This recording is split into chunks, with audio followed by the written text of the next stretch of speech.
Max is black. Yep. Good evening. Hey, how are you? I'm great. You're looking a little darker than usual. Yes, I'm a little bit chocolatey. I'm full black for the next few days. Excellent. Hit me up with that full black noise. What's up, man? Whoa! Whoa, that was close. Two black. Yeah. Dial it back. That was 11. We're looking for like a 9.5. What's up, beach? All right.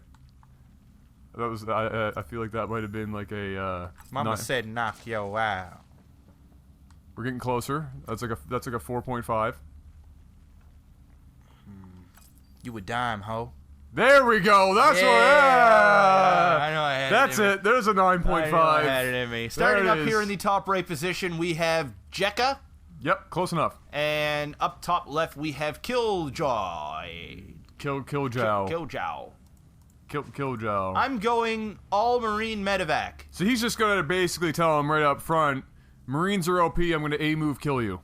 Yep. Jeca says nothing in return. He probably already knows it's going to happen anyway. Yep. No, he probably didn't have to think too hard about that. Nope. It's likely going to happen. He's going to come up here and see this, and it's going to look like pretty much exactly what the Terran just opened his mouth and told the world he was going to do. That's what she said. So what do you, as a Zerg player, what's your best option versus Marine medevac? Infestors. Yep. Speedling Infestor. And, well, if you can get some roaches later on, possibly, but... Infestor Ling is definitely the way to go against, you know, virtually, and also getting those banelings in, of course. The Ling Bling Infestor shit that the Zergs do just works really well against Terran, especially even when they have siege tanks and whatnot. It really it all boils down to placement, but you know when I think of that, I'm thinking of like pro play here, and this is obviously not pro play. So I highly doubt we're gonna see crazy Marine drops and perfectly placed siege tanks. No, it will be an A move. While some infestors are standing in behind trying to get off good fungals and perfectly placed infested Terran so that the siege tanks shoot them while the Lings come in from behind and kill off the tanks and get a good surround now that they've wasted their first attack on those infested Terrans. That's not going to happen. It's really not. No. No. But in a perfect world, I mean, that would be the unit composition you want to go up against. Exactly. Yep. In reality, I feel like we're going to see Lings and Roaches. Which is still good. It can still work. It can still work against medevacs. Lings and Roaches versus medevac Marine can still totally happen. It can happen, but it really depends on the where they engage. Like the placements. If Marines are in weird areas where they can drop and then pick up and then move and then drop and then move, it can be really tough for Lings and Roaches to kill that because obviously you can't attack things that are in air. And of course, medevacs are so mobile that they can move and go wherever they want. So. Infestors are definitely the way to go. Yep. And by the looks of it, it actually seems like Killjow is literally doing what he set out to do so far. This looks exactly that. It looks like he's going to be doing his Marines and medevacs. He's got his expansion going. He's got a couple of barracks up now. He's just producing some Marines as we speak. And I'm not seeing a whole lot of gas being produced, so I don't expect to see anything else but Marines and medevacs, and so he's actually going to live up to his promise back at home. Jeca putting up a couple of spine crawlers and pretty much just going about his business as usual. I don't see any determined tech paths as of yet for Jeca. It looks like he's just comfortable setting up his expansion, so we don't actually know what's happening, just getting speedlings now, or that initial upgrade, and so a bit behind on that actually, but in general, hard to tell what the Zerg has planned because they're not really making any solid moves so far. Yeah, no, the Zerg's still on one extractor, so I mean, there's only so much tech he can do. Now that I'm saying that, he is chucking down the second one. No layer tech quite yet, and the Zerg is just opening, very, very typical. He's playing like a Zerg does. He's not droning up too hard, although he just did pop out about 5 drones there. So 26 drones to 20 SCVs, 2 mules out on the field. I think the Zerg right now is just kind of playing like situational. He's just kind of feeling the reaction. Exactly, reaction. He's playing like a reaction type game right now. He's not really being aggressive. He's doing a fairly good job at spreading out his creep. He's not really scouting too much. He doesn't know what the Terran is up to. I mean, he sees the racks there, so maybe he can assume that there is a fast expand here from Kill, especially that there was no, like, 3 racks aggression or anything like that at his base, so he only can assume that Kill is expanding.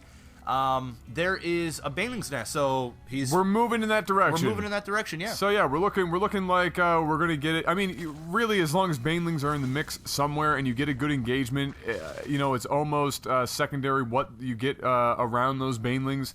Because if he is really just going to go pure Marine medevac, you can deal with that. Yeah. If banelings are just worked well. So I'm still going to wait and see, you know, what exactly comes out of it. We have 20 Zerglings happening, and so I would be actually not too surprised if we saw maybe a push at some point, maybe some early aggression from Jeca as we see him getting up that baneling's nest. Maybe he's thinking an early bust. Yeah, well, Kill definitely needs to start scouting a little bit more. He needs to try to keep this tower, grab it, figure out what the Zerg is doing. These rocks can be a very, very dangerous thing here for the Terran player. I mean, if Jeca decides to come over here and kill these rocks, it's going to be a perfect flank area for these lings and banelings to get in here and do some damage. He might not even have to waste a bunch of banelings to bust this wall, even though it'd be fairly easy here with just that one supply depot. So Kill really needs to watch himself. Like Adam said, there is quite a bit of lings out on the field now, so he's preparing for something. There is a scan there from Kill, so he kind of has an idea on what's going down. I don't know. Oh, there's the second scan, so he knows the baneling's nest is finished. He also knows that there's something in production quite a bit, and the layers on the way. So that was some really good scans there from Kill. Yeah, great scans. If you're not going to actually be able to get in there with anything else, I'm surprised we didn't see a factory float over or anything like that. But if you're not going to do that, at least use a couple of scans. You know, of course it reduces the amount of muling that you can do, but for the most part, very good information garnered from those scans. Yep. And it looks like Jeca is going to push out here with these Zerglings and maybe sit outside on the front.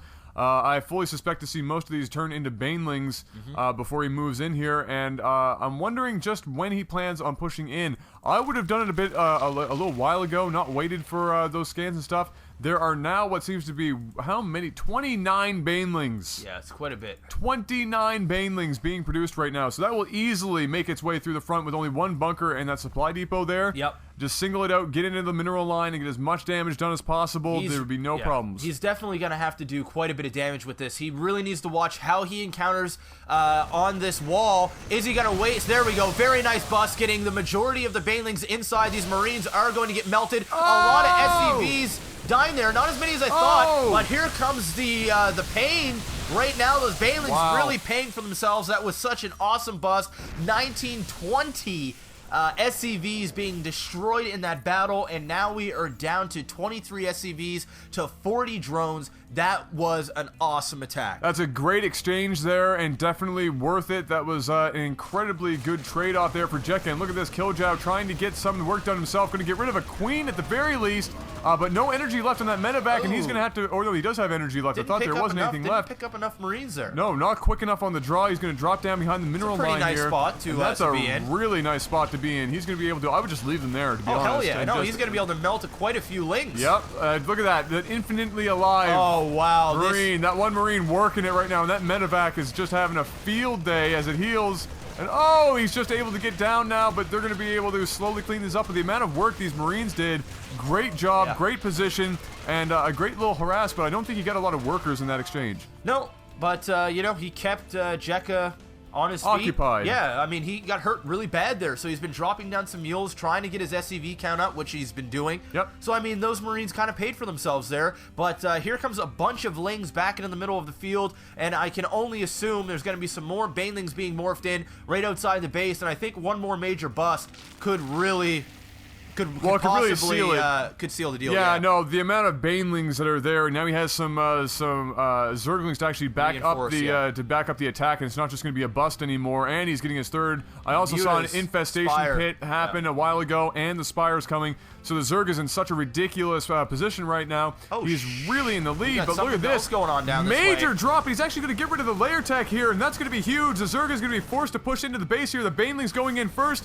They're going to be able to wipe out the majority of this force. No splitting done by the Marines really of anything. They're going to get in there and get a lot of kills on these SCVs again. If they're caught in the corner, that would be a huge victory here.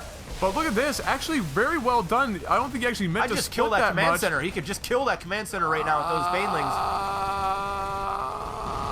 Oh no! Is it gonna burn? It is. Oh, he managed to get it. He didn't wow, repair it in very time. exciting game so far, folks. The Spire, he actually allows that to finish, and it does go down. That's quite a bit. That sucks. That really sucks to be Jeca right there. And this is also going to go down as well. The Marines are going to have high ground and going to be able to kill off all of these drones, or at least force him to go down here to the third. You know what? I got to hand it to Killjoy. Oh, wow. Killjow, or Zhao. Zhao.